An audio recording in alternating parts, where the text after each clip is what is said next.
Okay, so your HMH lesson, text organization, we're mostly talking about chronological order. We've talked about this before. Chronological order is when you're putting things in order, how they happened, first, next, then, and last. So if we talk about chronological order of the Little Red Riding Hood, what's the very first thing that happens in the Little Red Riding Hood? Who can raise their hand? What happens?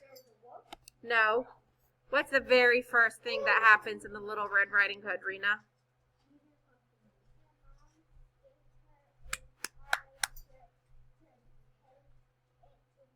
Very good. The very first thing that happens in the Little Red Riding Hood, Christian, your eyes need to be on me. The very first thing that happens is her mom tells her to take these treats or these goods to her grandma. That's the very first thing that happens. What's the very last thing that happens in the Little Red Riding Hood? What's the last thing that happens, Mariah?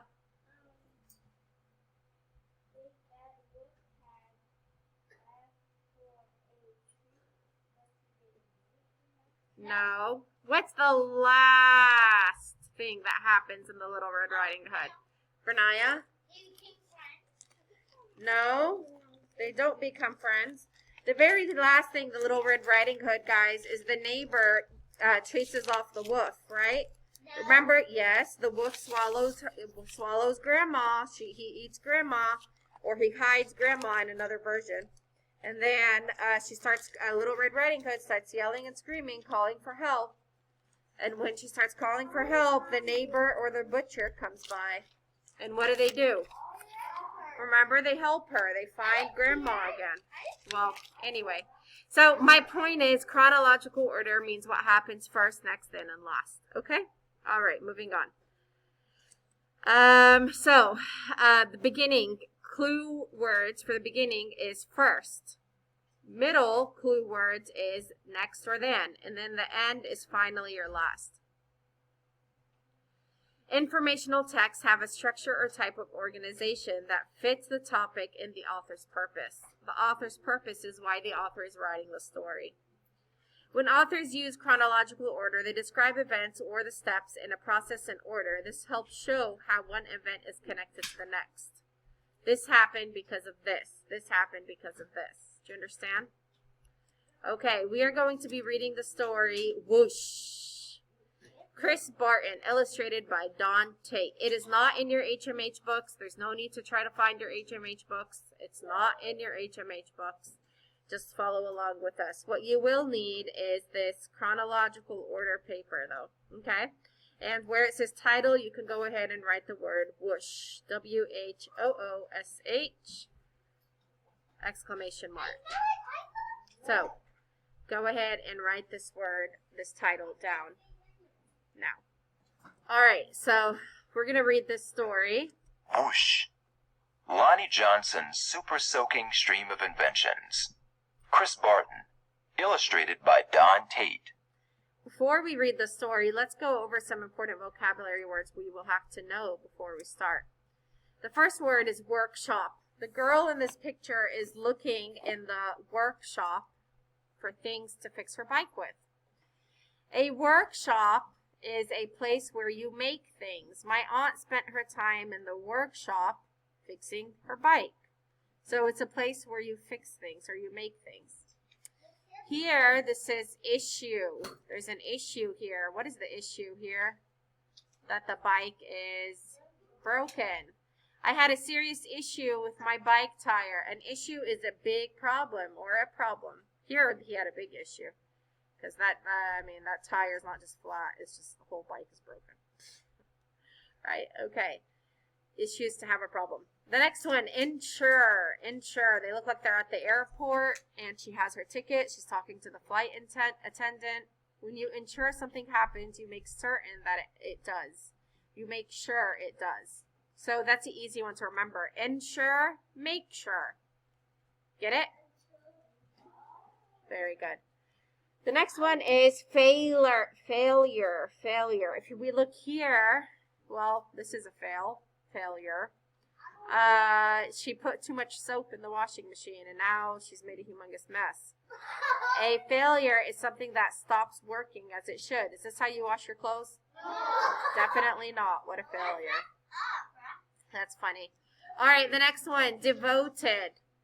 Devoted. That's a huge dog, by the way. Anyway, devoted. So many dog owners are devoted to their pets. When you are devoted to something, you spend most of your time doing it. So if you're devoted to learn how to read, then you spend most of your time reading very fast, or reading, right? All right, here we have the word smash. Smash. The girl looks like she's smashing the hula hoop along her hips. The toy hoop has always been a smash hit. Or, I'm sorry, she's not smashing them. She's a smash. Sorry.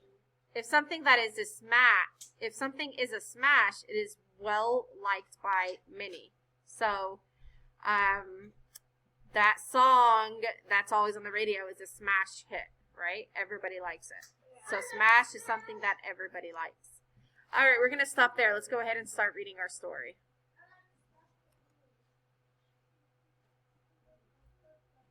Whoosh. Lonnie Johnson's Super Soaking Stream of Inventions. Chris Barton. Illustrated by Don Tate.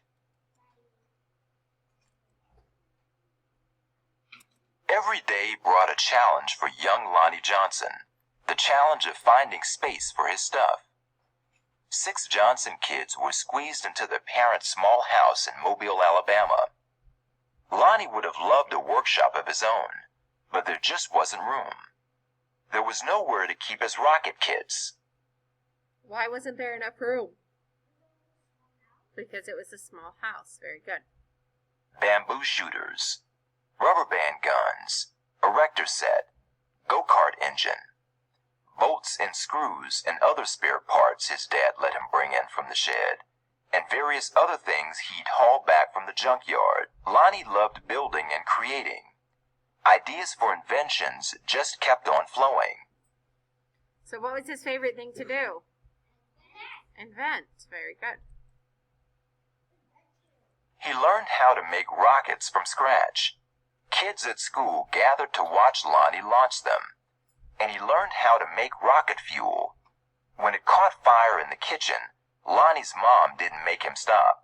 She just sent him to work outside. Lonnie wanted to spend... Why do you think his mom sent him to work outside?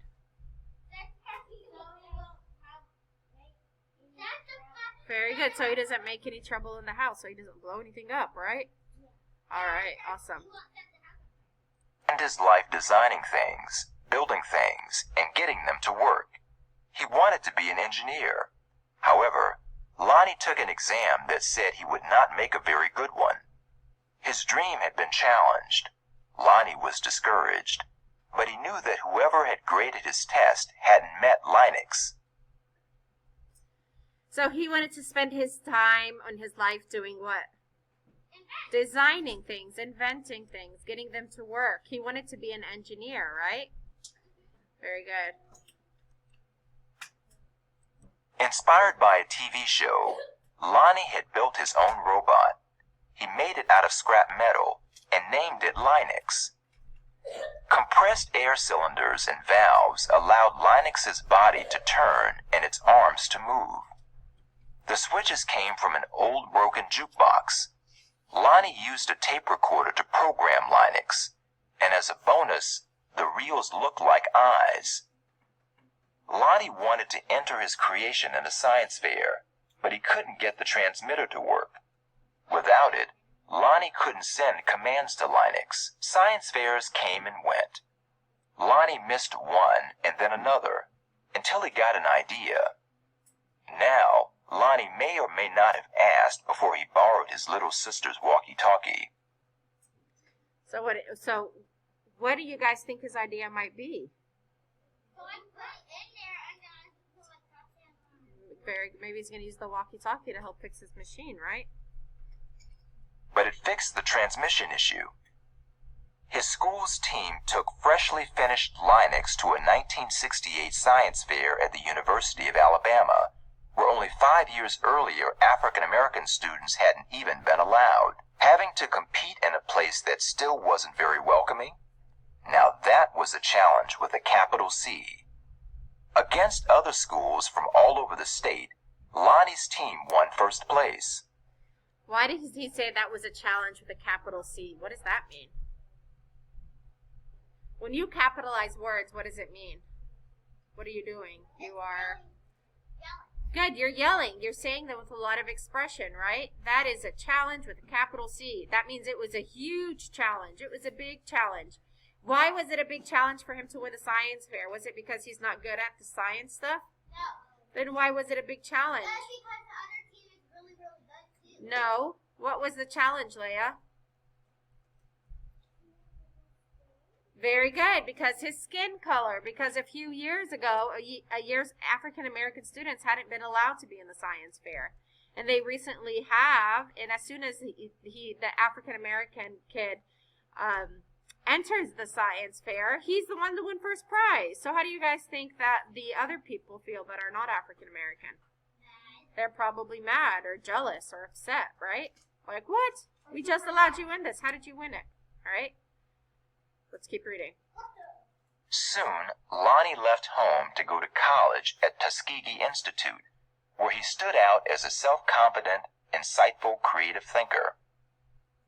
He stood out as a student who asked the right questions, precisely defined problems, and formulated solutions. And he stood out as the guy who built his own booming sound system out of cast-off electronics. It even had lights that flashed in sync with the beat. Lonnie sometimes studied right in the middle of his own parties. The extra studying paid off. He became an engineer after graduation, and that took him beyond Alabama, way beyond. It's cool. Look, he's studying in the middle of a party. When NASA was sending an orbiter and probe called Galileo to Jupiter, the space agency needed to ensure a constant supply of power to the orbiter's computer memory. The engineer who had to figure out how to do it was Lonnie. Galileo, low-gain antenna, sun shields, thrusters, probe relay antenna, scan platform. His challenge was to come up with a lightweight backup system able to keep essential functions going in case the main power was lost. It wasn't easy. It wasn't obvious, but Lonnie found a solution. Some at NASA's Jet Propulsion Laboratory doubted his idea would work. Lonnie convinced them it would. He was right. As it photographed Jupiter and its moons, Galileo was supported by the power package that Lonnie designed. Much of what we know about Jupiter could have been at risk in a power failure if not for Lonnie. Retropropulsion module, plasma wave antenna, Jupiter probe. Very cool. So Lonnie, after graduating from Alabama, he started to work with who? With NASA. That's a big deal, guys. To work with NASA is a huge deal. Ideas for other problems to solve just kept on flowing. They flowed whether Lonnie was working with hundreds of people at NASA or up late tinkering with his own inventions in, finally, his own workshop. Lonnie knew the world's millions of refrigerators and air conditioners needed a new cooling system, one that didn't use R12, a chemical that was bad for the environment. He had an idea for using water and air pressure instead. To test his idea, he made a pump and nozzle, connected them to the bathroom faucet, turned on the faucet, turned on the pump, and then, whoosh! The stream that blasted across the bathroom was so powerful, it created a curtain-swirling breeze. It also gave Lonnie an idea for yet another invention. This, he thought, would make a great water gun. First, he had to find or make the parts, including a pump small enough for a child to handle. Then he had to glue the parts together into a prototype, an early version with room for improvement. Very cool. So what did he create from this idea? Water gun. Finally, Lonnie tested his strange-looking squirt gun at a picnic. Does it really work? A man asked. Sure, Lonnie said. Want to see? Lonnie worked the pump, which squeezed air into a chamber. When he pulled the trigger, the air escaped, forcing water out with a whoosh. Very cool. For a water battle to be a fair fight, there couldn't be just one of Lonnie's water guns. He needed help making more. So he went to toy company, after toy company, after toy company. No, no, no, no, no, no. Why are they saying no, no, no, no? What's going on? Very good. They don't want to help him. Who thinks they know why they don't want to help him? Do you guys think it was a bad idea? That his idea was horrible? They thought it wasn't good? No. Then why? Dominic?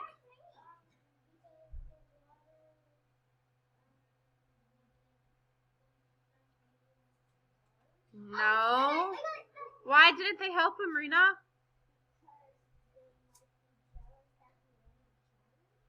Kind of, maybe. You're getting closer. Bernaya? Because it's his idea and they think it's too hard to make his idea. No. What color is he? Oh, black! What color are they? Black! Remember in the beginning of the story, they told us that a long time ago they had a hard time accepting African Americans, right? And they were kind of jealous of them, or they were jealous of him at least, because he was an amazing scientist, right? He invented a lot of things. Did they want to help him? Of course not. They don't want what's good for him or for themselves in this case. Yes. The word no flowed again and again. But finally, one company said yes. It planned to make his water gun.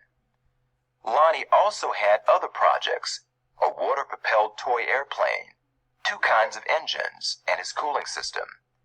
He found investors to provide the money for turning his ideas into products people could buy. He made a leap of faith, quit his day job, and devoted himself to full-time inventing. That's cool. So he started to invent really cool toys. Did he give up after all those no's? That's a lot of no's. Eventually, you would feel like he got to give up, but he didn't. But soon each plan fell apart, even the one for the water gun. These things sometimes happen, but when they happen one after another to the same person, well, that's some pretty bad luck. Lonnie didn't have a job. He didn't have the money he'd been counting on. He and his family had to move out of their home and into a little apartment. He was angry and scared, but Lonnie had dealt with challenges all his life. He knew a lot about solving problems, and he still believed in his inventions, especially the water gun. Lonnie went looking for another toy company. In 1989, he found a toy maker who was interested in seeing the water gun if Lonnie ever happened to be in Philadelphia. But don't make a special trip, the guy said. Lonnie made a special trip. In his wife's suitcase, he carried a new prototype. He unpacked it, filled the tank with water, pumped the gun until the air pressure was good and high, and whoosh! Very cool. Wow! Look, are they happy with them? Yeah.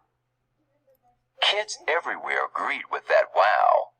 Lonnie's water gun, called the Super Soaker, became a smash hit. In no time, there were Super Soakers in backyards and on beaches, in parks and on playgrounds. Each sale of a Super Soaker put a little money into Lonnie's pocket. All those hours, all those years that Lonnie spent in his workshop had paid off big time. Now he could afford to do just about anything he wanted. So what did Lonnie do? You guys remember those Super Soakers? How many of you guys have one? Yeah, I had one when I was a kid. The water guns, the Super Soakers. Yeah, those are cool. I like playing with them. Anyway, let's keep going. Let's see what he does with all the money he made. He got a bigger workshop, which is where you'll find him today. Because facing challenges, solving problems, and building things are what Lonnie Johnson loves to do. And his ideas just keep on flowing. cool. Well, you actually So have he didn't buy a house, he bought a bigger workshop. workshop. Let's see. Author's note. Let's read. You actually had a It think of says a super soaker uses a pump to compress the air found in its water reservoir, which puts pressure on the water. When the trigger is pulled, the pressurized water can escape, and whoosh! If you search the internet for how super soakers work, you'll find a lot more about what goes on inside Lonnie Johnson's most famous invention. But if you want to better understand how Lonnie Johnson himself works, then you'll put this book down, step away from the computer screen, and get permission to take something apart so you can see those kinds of going on for yourself. You might even start with a super soaker. Okay. Anyway. Pretty cool story. Okay, so what we're going to do now is let's talk about what happens first, next, and last. So we're just going to talk. And if you want to write it down while we're talking, that's fine. If you don't, then you're going to have to do it on your own, though. All right. What is the very first thing that happens in this story? Before he goes to college and he's in school, what does he do? He creates something. Very good. He learns that he likes to invent something, right? He likes to invent things. He likes to make things. So let's do it right.